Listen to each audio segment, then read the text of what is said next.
अस्सलाम वालेकुम दोस्तों, कैसे हैं सब? उम्मीद है खैरियत से होंगे। तो दोस्तों, क्या आपने कभी सोचा है कि आपके हाथ में जो पैसा है वह हकीकत में किसी चीज़ से जुड़ा हुआ है? आज आपके पास जो नोट हैं वो सिर्फ कागज़ के टुकड़े हैं या इनके पीछे कुछ हकीकतन कीमती चीज़ है? जानने के लिए वीडियो को एंड तक देखें और जिन्होंने मेरा चैनल सब्सक्राइब नहीं किया वो ज़रूर करें, ताकि इसी तरह हिस्ट्री से मुतल्लिक आपके नॉलेज में इजाफा होता रहे। तो चलिए दोस्तों, वीडियो शुरू करते हैं।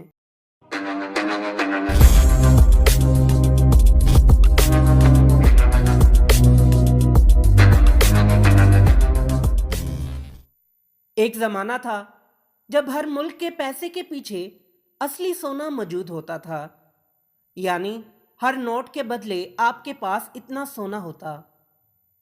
यह निज़ाम इतना मजबूत और काबिल एतमाद था कि दुनिया की मईशत इस पर कायम थी। हर हुकूमत को अपनी करेंसी के बदले इतना सोना रखना पड़ता और लोग अपने पैसे पर मुकम्मल एतमाद कर सकते थे। लेकिन फिर वक्त ने एक ऐसा मोड़ लिया जिसने दुनिया के पैसों की हकीकत बदल दी। जंगें आईं, ताकतवर मुल्कों ने अपनी मईशत को चलाने के लिए ऐसे फैसले किए जो आज भी हमारे रोजमर्रा जिंदगी पर असर डाल रहे हैं।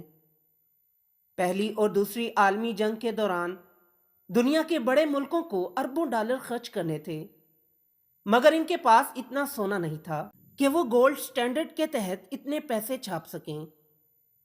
इसका मतलब ये था कि या तो वो जंगें नहीं लड़ सकते या मईशत तबाह हो जाएगी।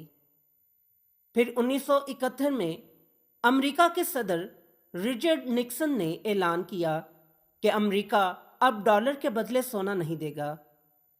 ये वो लम्हा था जब गोल्ड स्टैंडर्ड ख़त्म हुआ और फिएट मनी का दौर शुरू हुआ। फिएट मनी वो पैसा है जिसके पीछे कोई हकीकी एसेट नहीं, सिर्फ हुकूमत और अवाम का एतमाद है। इस फैसले ने दुनिया के माली निज़ाम को बदल दिया। अब हुकूमतें जब चाहें पैसा छाप सकती हैं, कर्जे दे सकती हैं और अपनी पॉलिसीज़ के मुताबिक दुनिया पर असर डाल सकती हैं। लेकिन आम इंसान के लिए नुकसान ये हुआ कि महंगाई बढ़ी, पैसा कमज़ोर हुआ और सेविंग की कदर कम हो गई। आज हम देखते हैं कि ज़्यादातर करेंसियाँ फिएट मनी हैं। डॉलर, यूरो, रुपए, ये सब सिर्फ कागज़ हैं जो एतमाद पर चल रहे हैं। स्टॉक के खात्मे के बाद दुनिया में गोल्ड स्टैंडर्ड, कम्प्लेक्स फाइनेंशियल और दीगर क्रिप्टो मार्केट पैदा हुए। कुछ माहिरीन कहते हैं कि अगर सिस्टम आज भी कायम होता तो महंगाई और गोल्ड स्टैंडर्ड इक्तसादी बहरान इतने शदीद न होते। सोना आज भी सब माना जाता है क्योंकि ये कभी एसेट से महफूज की तरह धोखा फिएट मनी खराब नहीं होता।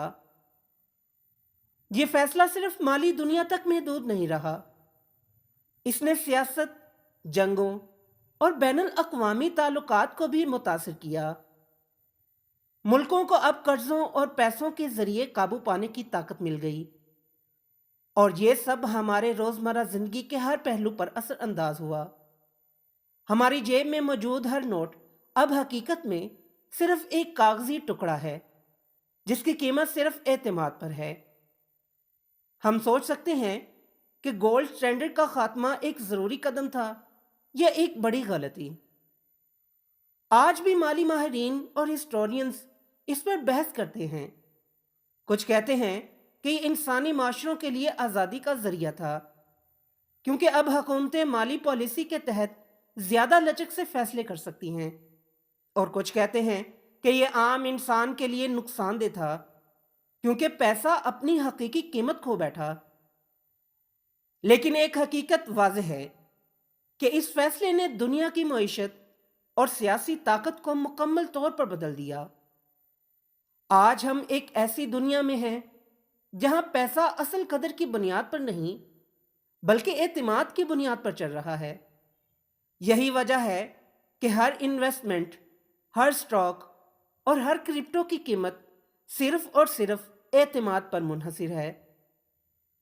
तो दोस्तों, ये थी कहानी گولڈ سٹینڈرڈ کے خاتمے کی، ایک دن جس نے دنیا کے پیسوں کو کاغذی بنا دیا اور انسانی اعتماد کو سب سے بڑی کرنسی میں تبدیل کر دیا۔